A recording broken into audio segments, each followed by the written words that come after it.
Hi guys, today the issue of Closer that I have been featured in came out. I've been saying this for weeks now that it's supposed to come out, and today it did. Here it is. There is me on the front page, and here is a double page spread about me. What I say about me, it's not really about me, because it's not really my life. And I'm not going to really go into that because I have talked about that in a blog post that I've reblogged on both blogs, and I made the video, which is 2 or 3 videos down for this. So if you want to know how I feel about Closer, or how I felt about Closer prior to it being published, you can see that, and you can see my problems with it. But now it's come out, and I've had a couple of questions online about it. I've had a couple of people asking me how I feel having read it and seen it in print, and having them read it as well, just asking how I feel about things. And so I guess this is my reaction video to an article about me being published in a national magazine. So, firstly, people have asked me why I chose Closer, if I knew, because I do know that they do post their shock stories, and I blogged and I wrote that I know that they post shock stories, so people ask me why I bothered going with Closer, knowing that the kind of stuff they publish. So I'll start there. I decided to go with Closer for 2 reasons. One, I think that when you're trying to spread awareness about something, you can't pick and choose where you go. You can't choose who you talk to. I could have chosen, but when you want to spread awareness, you should spread it as across a the widest platform possible. And so that includes talking to some magazines, maybe, that I would prefer not to, or that I felt uneasy about, such as Closer. So, I wanted to raise as much awareness as possible, and so that included talking to Closer. And secondly, I was thinking about the demographic that I wanted to reach. When I was thinking about who I wanted to read this, who would be affected by this, I kind of factored in a couple of things. I thought, where are magazines like Closer about? You get them in doctor's offices, midwife waiting rooms. I remember in the clinic, when I was at the eating disorder clinic, I always had, there were Closer and Look. We always had them in the waiting room when I was waiting to go in. So I was thinking, well, there's going to be women who are pregnant or who are struggling with eating disorders who might pick up this issue in the doctor's office and see, anorexic mum on the front and think, oh my God, and it would reach people. And I thought, okay, that's a good place to start, because these magazines get put in doctor's offices. And then I thought about people like my sister. My sister is healthy. Both my sisters are healthy, but neither of them have eating disorders. But then I thought about what I was like at 14. And granted, I already had an eating disorder at 14. But young girls who are bombarded with images of really, really thin celebrities and models, bombarded with stories about celebrities dieting and reaching this way and that way and being underweight and being overweight, and they're so vulnerable. Young people are so vulnerable to being sucked into this whirlwind of dieting and weight loss that can turn into an eating disorder, that I thought having my story in a publication that they would be more likely to read would be important, and it would reach them. Because I know that when I was 14, 13, and I was in treatment, and I was told, if you carry on, you won't be able to have babies, you won't be able to have a family, your body will shut down. At the same time as that, I was watching people like Nicole Richie pop out children and be tiny, tiny, like size 0, but smaller than size 0, And I was thinking, well, you're lying to me. Because you never saw any complications that Nicole Richie may or may not have had with her pregnancy. So I figured that, I've been incredibly fortunate to be able to have children, but my pregnancies and my life has been devastated by anorexia. And so speaking in a magazine that these, I don't like the word kids because I don't think that a 14, 15-year-old is a kid, but let's, for want of a better word, kids will read is important. And so that is why I decided to talk to Closer. Demographic.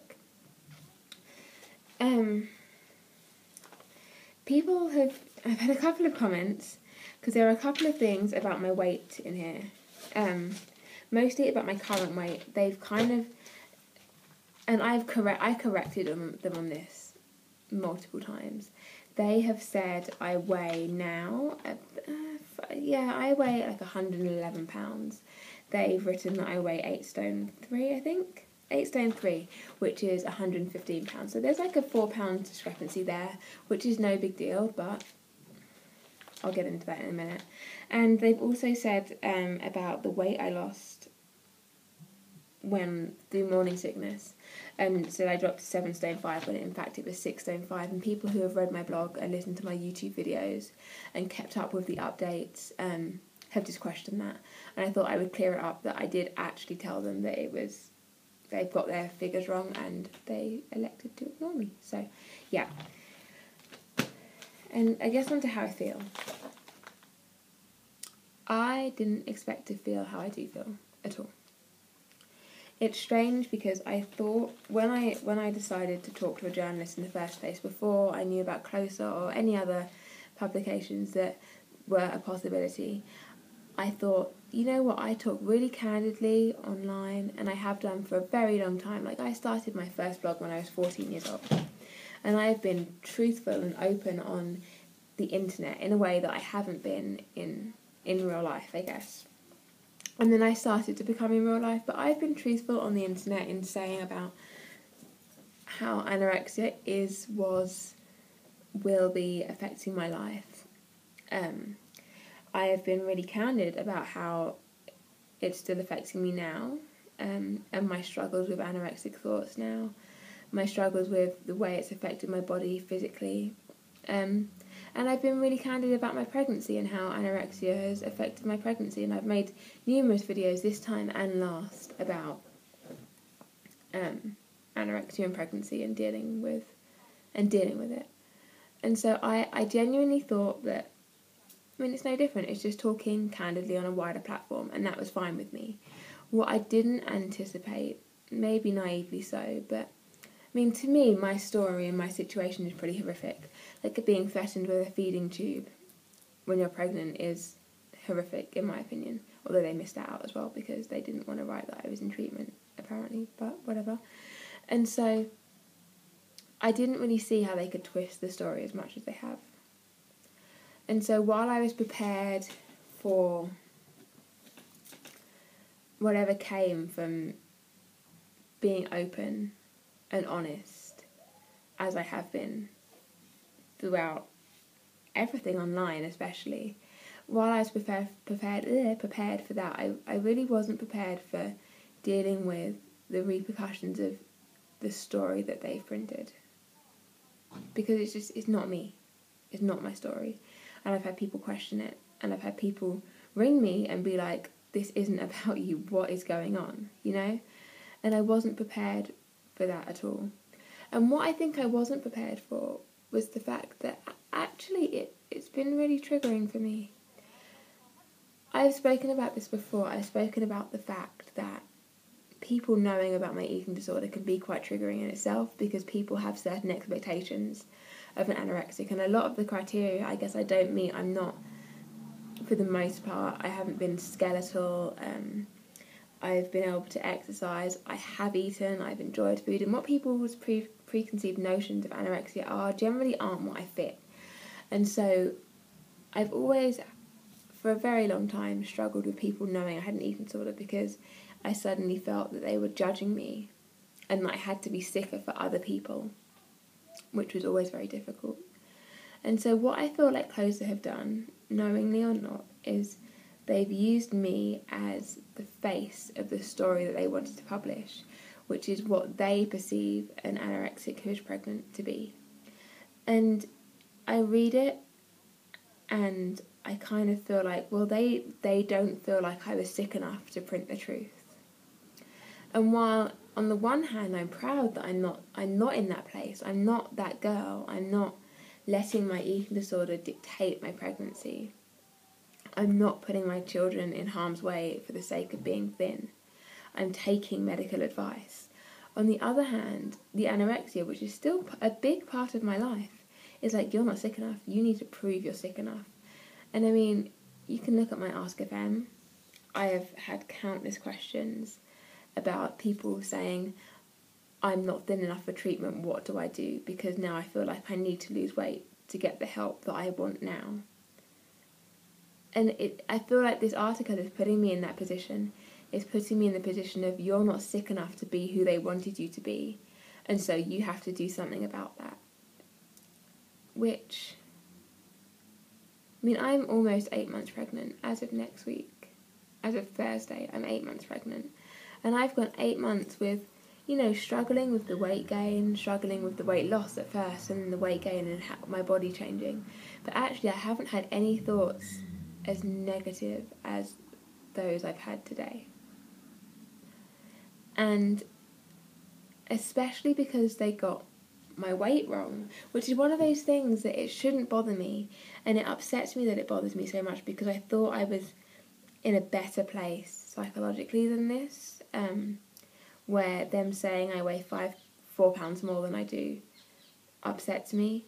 But I mean, as it was, I was worried that people would look at the photos and think I wasn't thin enough, or look at my high and low weights and think I was too fat, or I wasn't thin enough to be anorexic, and question the validity of my eating disorder, because I mean, that happens quite a lot. And it happens even more when you're pregnant, because people assume that when you're anorexic you can't get pregnant. So I was already worried about just photos and what photos they'd used, and the photos from the shoot that we did, what people would think of it. Would people think I was too fat? Would, just typical anxiety, anorexic induced anxiety, I guess. But them getting my weight wrong has triggered all these thoughts, like, you don't look thin enough to be 111 pounds, so they've added a couple of pounds to your weight because that you're too fat to weigh 111 pounds. All these thoughts that have then, I mean, I spent a good portion of my morning in tears, because suddenly all these really anorexic thoughts just kind of bombarded my brain, because I suddenly felt like I wasn't sick enough, I wasn't thin enough. They had to lie and make things up and twist my words to make my situation sound enough for them to publish. I'm not ill enough to be the face of something that raises awareness. I'm not thin enough for them to publish my true weight. I'm just not enough. And I had a good 2-3 hours where I just cried, because I didn't know how to handle these thoughts, and I didn't want to eat. I wanted to exercise. I cried to Harrison this morning, because I was like, I don't want to gain any more weight this pregnancy. And I've really struggled with weight gain this pregnancy, not because I'm restricting, but because I keep on hitting plateaus. Whatever I do, I hit plateaus, and I change my diet, and then I gain a few pounds, and then I hit a plateau again. So I'm about 4 or 5 pounds behind where I should be right now. I probably should be about 8 stone 3 right now, but I'm not. I'm like 7 stone 12, I think. So I mean, I know I should weigh what they're telling me, what they're writing that I weigh. But I cried so much. I don't want to gain any more weight. I can't do this. I can't deal with the voices in my head telling me that I'm not good enough. I can't deal with hating myself for not being thin enough, for being too fat, for not being sick enough, for not restricting, because I should be doing that stuff. I should be purging. And I had all those voices, and I just cried. And I wasn't prepared for that, because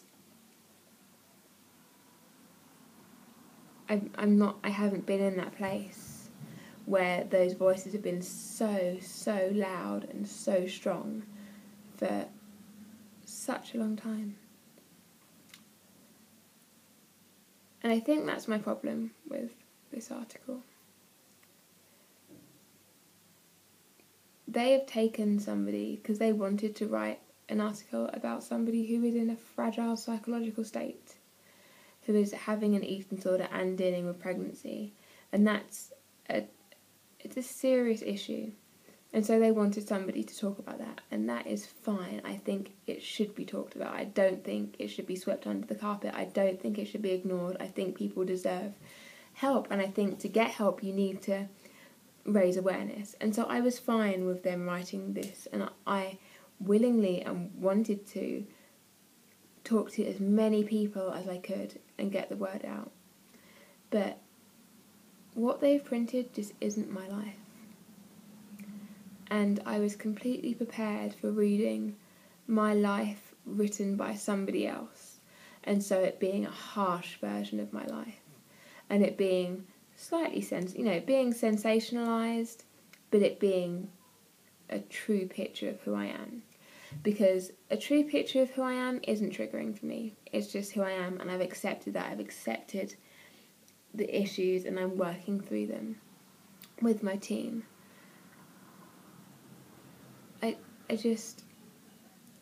I feel really violated.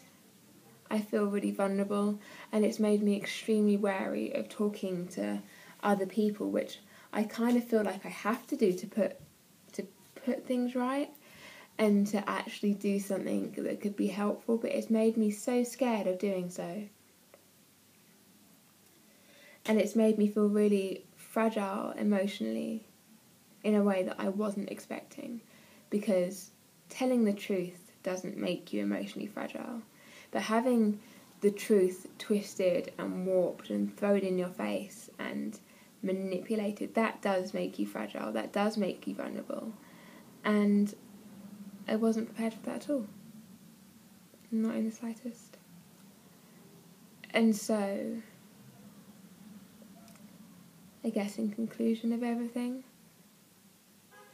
I'm now in a place that I have to work to now feel properly stable and secure, and I'm having to have I've booked extra appointments with my midwife to talk about how I feel.